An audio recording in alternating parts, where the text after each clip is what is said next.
This is one of those situations where you'll lose either way. If you say no, well, you might lose a friend. If you say yes and they waste the money, you generally lose the friend and the money. Also, your friends aren't as business savvy as they present themselves to be, because if they were, they wouldn't be coming to you to ask for money. These are usually the people that this week they're doing some Amazon flipping, next week they plan to grow fruit, and the next day they're launching an AI startup. You know them well. They're the perpetual entrepreneurs with no entrepreneurial reward to show. It gets even messier when it comes to helping out family. As a rule of thumb, and please remember this for the rest of your life, okay? All the money that you give to your family, think of it as a donation, not as a loan. If from the start you're okay with never getting that money back and position it like that to them, the relationship might survive. The best of family members will go above and beyond to repay you, even if the expectation of payback isn't there. Number 9, preventable medical expenses. Teeth are a great example of this. It's cheaper to fix a cavity than get an implant, and this philosophy expands to everything in life. The more you ignore the problem, the larger that dragon gets. Not taking diabetes seriously could cost you your vision, and don't even get us started with not having health insurance in a country like the United States. You might not realize this, but most of the largest medical expenses you will encounter in your life are actually preventable through a healthier lifestyle. For example, heart disease and stroke, which have the highest death rate, are also the most expensive to treat and responsible for 6 of the most expensive medical procedures. On the screen, you'll see the average cost for these.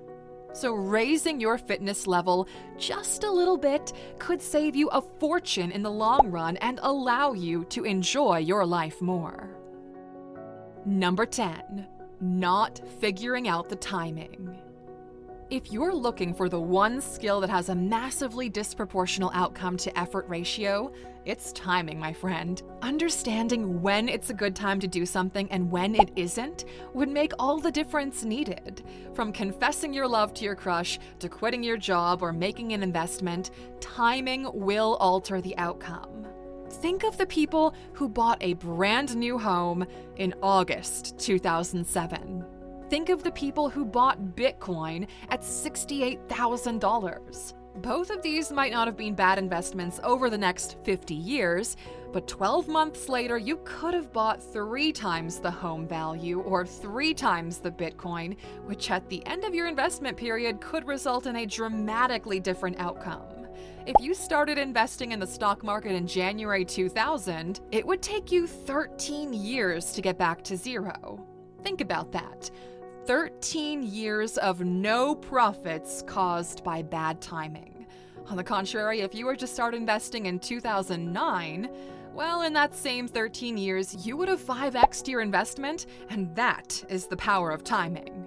These kinds of lessons and insights are hard for the average person to comprehend because most lack the understanding of how to actually take advantage of moments in time. The timing has never been better for you to go to alux.com/app, download it, and make sure you're educated enough to understand how to maximize the potential of the recession that we find ourselves in right now.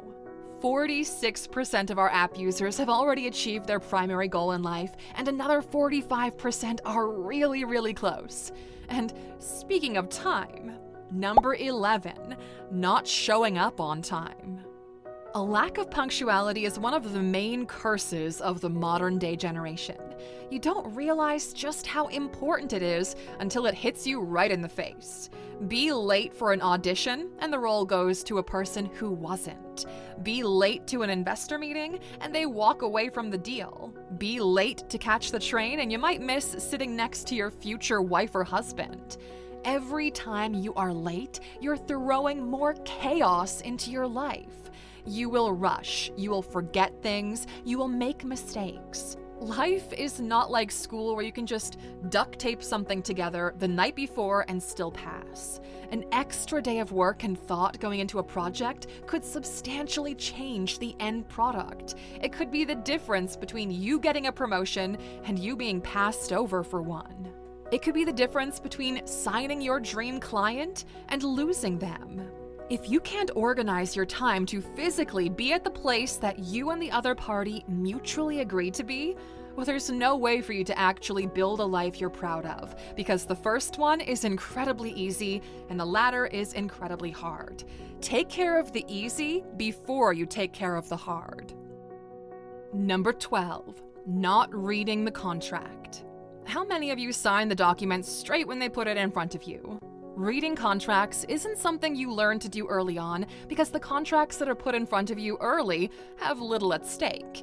The moment you start progressing in life, that's when the stakes of each contract build up. Getting good at reading contracts is free. Getting a lawyer to look at them on your behalf is fairly cheap. Do not skip this step. It could mean the difference between a life fortune and just a small bonus. Or even worse, years of legal battles. Just take a look at what happened to the artist formerly known as Prince. Number 13, buying a perpetual liability.